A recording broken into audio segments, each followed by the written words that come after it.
Bienvenidos a The Debate.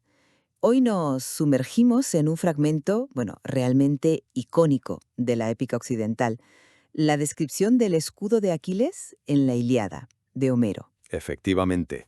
Vamos a abordar ese objeto extraordinario, forjado nada menos que por el dios Hefesto en el Canto 18. Un pasaje que, ha generado siglos de interpretación, de asombro, y cuya riqueza y complejidad vamos a intentar explorar hoy, en profundidad. El escudo es, sin duda, una maravilla. Eso es indiscutible. Pero la cuestión central que suscita y que hoy nos ocupa aquí es, ¿cómo debemos entender, fundamentalmente, esta creación divina? Es la apoteosis del arte representativo, o sea, una obra maestra visual, simbólica, aunque claro, inalcanzable para manos mortales. ¿O acaso su naturaleza va bastante más allá de lo puramente artístico, adentrándose quizá en lo mágico?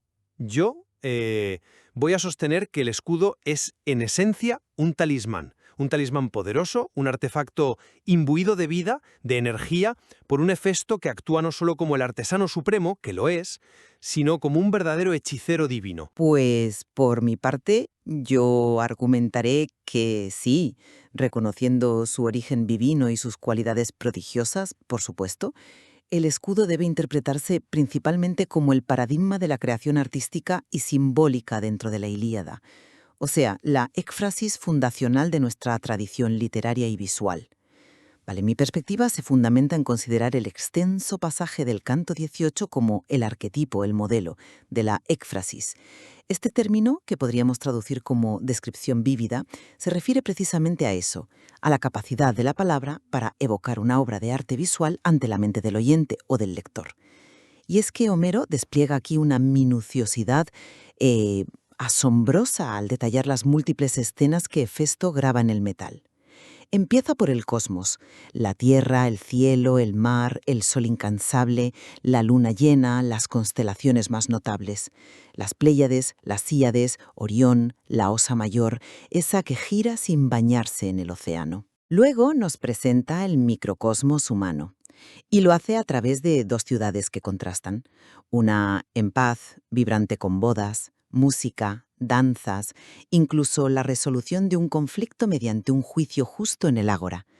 Y la otra, pues sumida en la guerra, claro, con un ejército sitiador, debate sobre estrategia, una emboscada sangrienta. La descripción sigue, con una riqueza de detalles increíble sobre las labores del campo.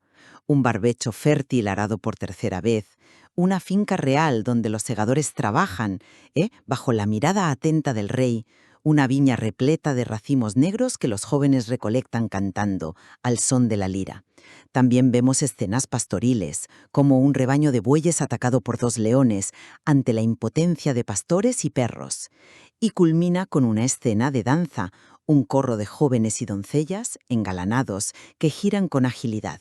A ver, la habilidad de Hefesto es divina, eso está claro, es sobrehumana. Pero el énfasis de la descripción recae en elementos que idealmente son representables. Se subraya la maestría técnica. Se menciona explícitamente la mezcla de metales, bronce, estaño, oro precioso, plata, utilizados para crear efectos visuales casi como si fueran colores. Un ejemplo fascinante es el del campo arado. Aunque está hecho de oro, el surco tras el arado ennegrecía, o sea, imitaba la tierra removida. Esto se califica como un zauma, un prodigio. Sí, pero un prodigio de la tecne divina, de la tecne. El texto incluso da detalles estructurales. Las 5 capas de metal, que se mencionan más tarde en el canto 20, o la posible forma circular, que se infiere por la corriente del río Océano que remata todo el borde. Además, y esto es importante, la historia de la recepción de este pasaje apoya firmemente esta lectura.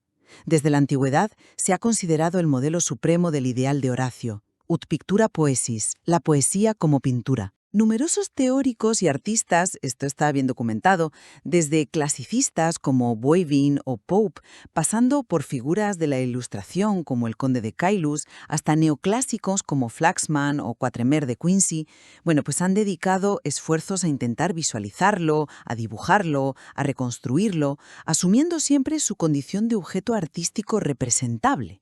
Vale, un objeto ideal, sí, pero representable. Hefesto, en esta visión, es el demiurgos por excelencia, el artesano supremo del Olimpo, cuya obra maestra no solo protege físicamente, sino que encapsula simbólicamente la totalidad del mundo y la experiencia humana. Las maravillas son, desde esta óptica, el resultado de una técnica divina insuperable, no necesariamente de encantamientos mágicos en sentido estricto. Comprendo tu enfoque en la tradición de la éfrasis, en la maestría técnica. Y es un argumento sólido, no cabe duda. Pero mi lectura de esas mismas fuentes me lleva a una conclusión distinta. Y creo que más acorde con la naturaleza, digamos, anómala, tanto del creador como de la propia creación. Considero que el escudo trasciende la categoría de objeto artístico, por sublime que sea. Es fundamentalmente un artefacto mágico, un objeto imbuido de una cualidad vital propia, forjado por un dios cuyos atributos, exceden con mucho los del mero artesano. Es que no podemos pasar por alto quién es Hefesto. El propio texto homénico lo califica repetidamente como el ilustre cojo, culpodión, y de forma más intrigante aún como ampigeiteis.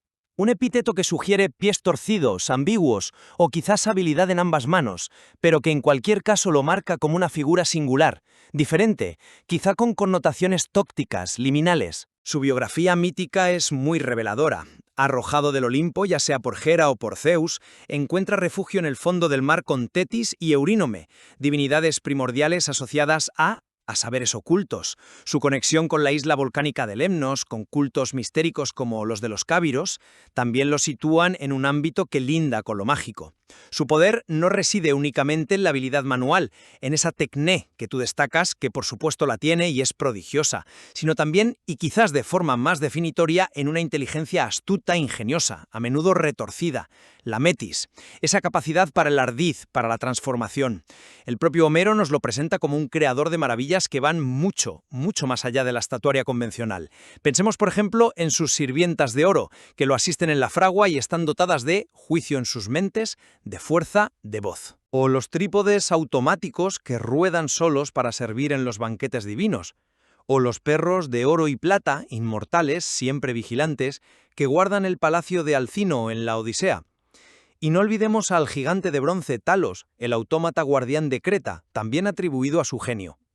Estas creaciones no son simples representaciones artísticas, poseen movimiento autónomo y en algunos casos discernimiento, voz. El escudo de Aquiles, en mi opinión, participa de esta misma cualidad esencialmente viviente. Las escenas descritas no son meras imágenes estáticas. Homero insiste en que la tierra arada ennegrecía, como si fuera real, como si estuviera siendo labrada en ese mismo instante. En la escena de la guerra, las queres, esas personificaciones espectrales del destino fatal, forcejean por los cadáveres y se manchan con la sangre como si fueran entidades reales participando activamente en la lucha. Los bueyes representados mugían al salir del establo hacia el pasto. En la vendimia se oye el canto y la cítara del joven que acompaña la recolección. El poeta utiliza repetidamente la palabra tauma, el prodigio, la maravilla que asombra, que desafía las expectativas de una representación inerte. Y no es casual, creo yo, la comparación explícita de la danza final con aquella que Dédalo, otro artífice mítico célebre por sus creaciones animadas y su fama de mago, construyó para Ariadna en Cnosos. Las estatuas de Dédalo, según la tradición, se movían solas. El escudo de Aquiles participa de esta misma taumatopoia, la creación de maravillas animadas, un rasgo distintivo tanto de Festo como de Dédalo.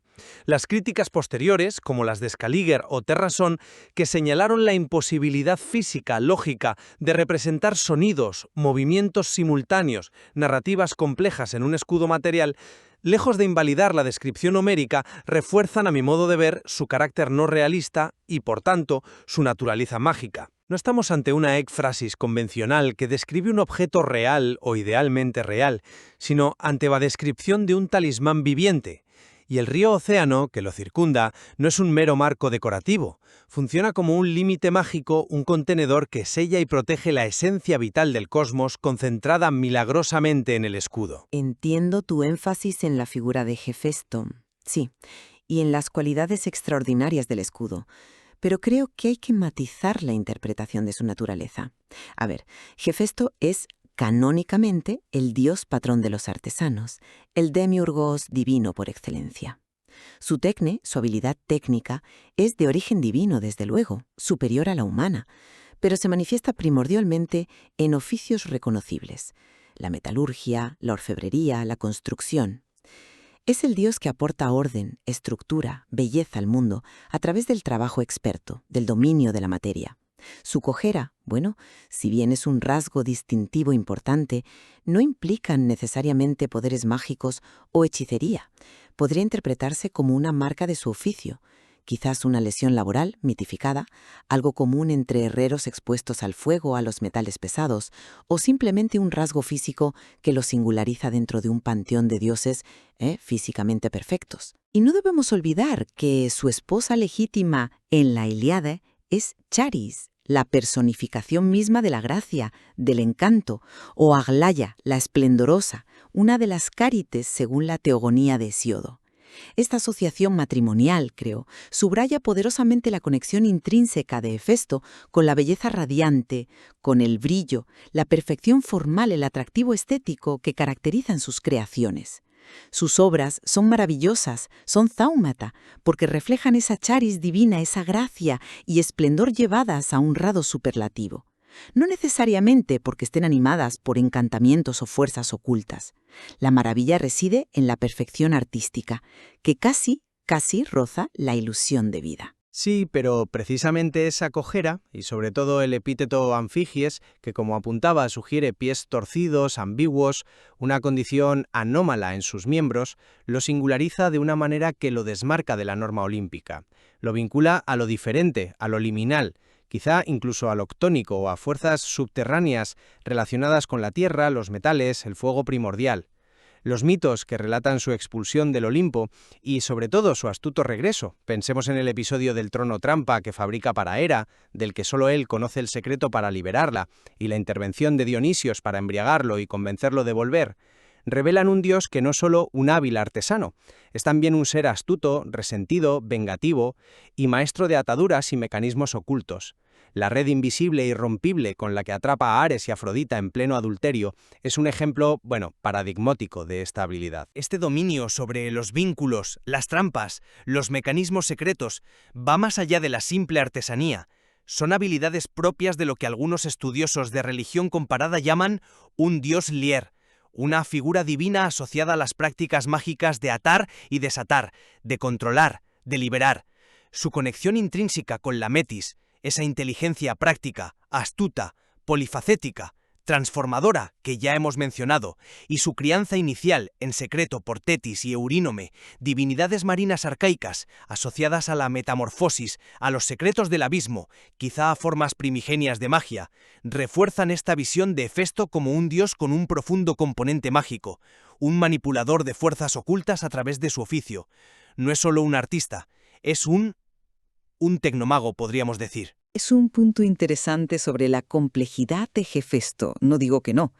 Pero volviendo a las escenas vivientes del escudo, insisto en que el lenguaje homérico busca deliberadamente la energeia, esa cualidad de viveza extrema que pretende casi materializar la escena ante los ojos y los oídos del auditorio. Es un recurso retórico, poético, fundamental en la épica, empleado aquí para magnificar la obra divina, para transmitir la ilusión de vida que solo el arte más sublime, en este caso de factura divina, puede alcanzar. El ennegrecer del surco de oro, los mugidos que parecen emanar de los bueyes de metal, los cantos y la música que acompañan la vendimia, son, desde mi punto de vista, metáforas. Metáforas audaces, poderosas, que expresan un realismo insuperable, hitos de la capacidad mimética del arte llevada a su máxima expresión por un dios creador. La larga y rica tradición interpretativa del uptictura poesis y la ekphrasis, tan relevante para entender cómo se ha recibido este pasaje durante siglos, se basa precisamente en eso, en la confianza en la capacidad del lenguaje poético para evocar imágenes sensorialmente vívidas, dinámicas, no en una creencia literal en la animación mágica de los objetos descritos. Se trata de la cumbre del ilusionismo artístico divino, no de hechicería aplicada a la metalurgia. El tauma, la maravilla, es la del arte que casi engaña a los sentidos. Respetuosamente, discrepo de reducirlo a un mero recurso poético o a un ilusionismo extremo. El lenguaje que utiliza Homero, a mi juicio, y como señalan análisis textuales detallados, va más allá de la simple viveza o energía. El uso constante, específico, de partículas comparativas como «hos», como «sí», al describir acciones concretas de las figuras representadas, me parece muy significativo. No dice simplemente «había figuras luchando», dice que luchaban como seres vivos. Bueno, ese es un ejemplo paralelo del escudo de Heracles, atribuido a Hesíodo, pero de concepción similar. No dice «la sangre fluía», sino que era como la de víctimas vivas. Los delfines en otra obra atribuida a Hefesto saltaban como nadando. Esta recurrencia del «como sí» sugiere algo más que una simple apariencia lograda por el arte.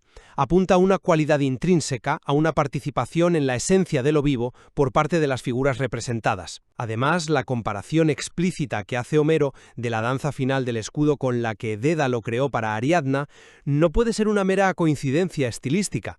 Dédalo era el arquetipo del artífice cuyas creaciones, especialmente sus estatuas, eran famosas precisamente por eso, por moverse solas, por poseer una animación propia.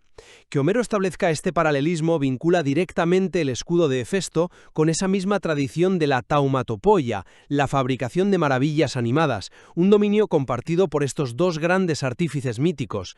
No se trata solo de que las figuras parezcan vivas gracias a un arte sublime, es que, en su esencia mágica, son vivas, animadas por el poder divino y la metis de su creador. El verso clave en el canto 18, el 548, al describir el campo arado que ennegrecía, lo dice explícitamente. Y detrás del arado la tierra se volvía negra y semejaba estar siendo labrada, aunque era de oro, pues era un verdadero prodigio ea porrox taumatetucto, lo que allí se fabricaba. El zauma no es solo la ilusión óptica, sino la naturaleza misma de la creación, un prodigio fabricado. En cuanto a la cuestión de la representabilidad física, bueno, es cierto que ha sido objeto de debate durante siglos, pero el texto homérico sí ofrece detalles materiales concretos. Detalles que anclan el escudo en una cierta realidad física, aunque sea idealizada. Se nos habla de 5 capas de metales específicos, 2 de bronce por fuera, 2 de estaño por dentro y 1 de oro en el centro. Eso sugiere un objeto sólido o complejo. Se menciona un borde triple, brillante y reluciente que lo remata. Se habla de remaches, de un talabarte de plata para poder colgarlo al hombro, aunque la forma exacta, circular como asume la mayoría, en forma de 8 como los escudos micénicos, rectangular como un escudo de torre, y la disposición precisa de las numerosísimas y detalladas escenas, en círculos concéntricos, en paneles, en un friso continuo, son cuestiones irresolubles a partir del texto y han generado innumerables hipótesis y reconstrucciones visuales a lo largo de la historia. Recordemos los intentos de Boivin, Pope, Caylus, Lessing, Quatremer, de Quincy, entre otros. La descripción sí parte de una base material. El hecho mismo de que tantos hayan intentado dibujarlo, reconstruirlo, demuestra una creencia persistente en su potencial visualización como un objeto de arte, como una imago clipei, la imagen de un escudo. Aunque sea el escudo ideal, arquetípico, imposible de replicar humanamente, pero concebible como obra cumbre de un dios artesano. Es un argumento sólido respecto a la mención de materiales, sí, pero ¿no crees que esas propias contradicciones internas, las indefiniciones y la evidente imposibilidad física de representar todo lo que se describe en un escudo portátil son precisamente significativas y que apuntan en otra dirección? El texto no especifica la forma de manera concluyente, y más importante aún, la coexistencia en la misma superficie del cosmos celeste completo, Sol, Luna, todas las estrellas nombradas, las constelaciones, junto a múltiples escenas terrestres extraordinariamente detalladas, 2 ciudades enteras con sus murallas, casas, plazas, habitantes realizando acciones complejas como bodas, juicios, asedios, emboscadas, vastos campos de labor con numerosos arados, segadores, viñedos extensos, pastizales con rebaños y leones, un espacio para la danza con multitud de jóvenes.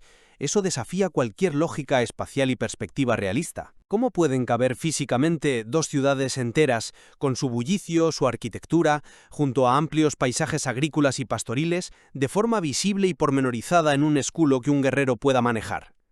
Como ya señaló críticamente el abate Terrazón en el siglo XVIII, la descripción homérica parece priorizar de manera abrumadora la acumulación narrativa y simbólica, la enumeración de acciones sucesivas, la representación de la totalidad de la vida, sobre la coherencia visual y espacial de un objeto estático y plausiblemente representable, y la inclusión final del océano no como un simple dibujo de olas, sino como la poderosa corriente del río océano que circunda todo el borde, evoca al río primordial que en la cosmografía arcaica rodea el disco terrestre y es fuente de toda vida, de todos los ríos. Esto actúa en mi interpretación más como un sello mágico, un límite contenedor que encierra la esencia vital del universo dentro del círculo protector del escudo, que como un simple marco decorativo. Lo veo como un microcosmos mágico, autocontenido y pulsante de vida, no como un mapa realista ni una pintura convencional sobre metal. Finalmente, abordemos su función primordial. Desde mi perspectiva, el escudo opera principalmente como un gran símbolo, un símbolo multifacético y de enorme carga significativa. Representa, en primer lugar, el cosmos ordenado por la voluntad divina, en contraste con el caos primordial y, el desorden de la guerra. En segundo lugar, encapsula el ciclo completo de la vida humana, presentando sus polaridades fundamentales, la guerra y la paz, la vida urbana y la rural, el trabajo y la celebración, la disputa legal y la concordia festiva, el ataque violento y la defensa organizada. Podría interpretarse como un espejo del mundo por el cual Aquiles, al reincorporarse a la batalla, va a luchar y en última instancia morir, o quizás, de manera más conmovedora, como un recordatorio constante de la vida normal, plena, colectiva, que él, debido a su elección heroica y su destino singular, ha sacrificado y dejará atrás. La extraordinaria complejidad de las escenas, la riqueza de los materiales preciosos, la belleza sobrehumana de la ejecución. Reflejan, por un lado, la gloria excepcional del héroe que lo portará, y por otro, la magnitud del don divino que recibe a través de su madre Tetis. Es, en definitiva, una obra de arte total que condensa significados profundos sobre la existencia humana, la sociedad y el lugar del hombre en el cosmos ordenado por los dioses. Mi visión sobre su función es radicalmente diferente. Para mí, su propósito primordial no es simbólico o estético, sino eminentemente práctico y mágico, la protección sobrenatural de su portador. Es un talismán, un amuleto defensivo de un poder extraordinario. Debemos recordar la reacción que provoca su sola contemplación.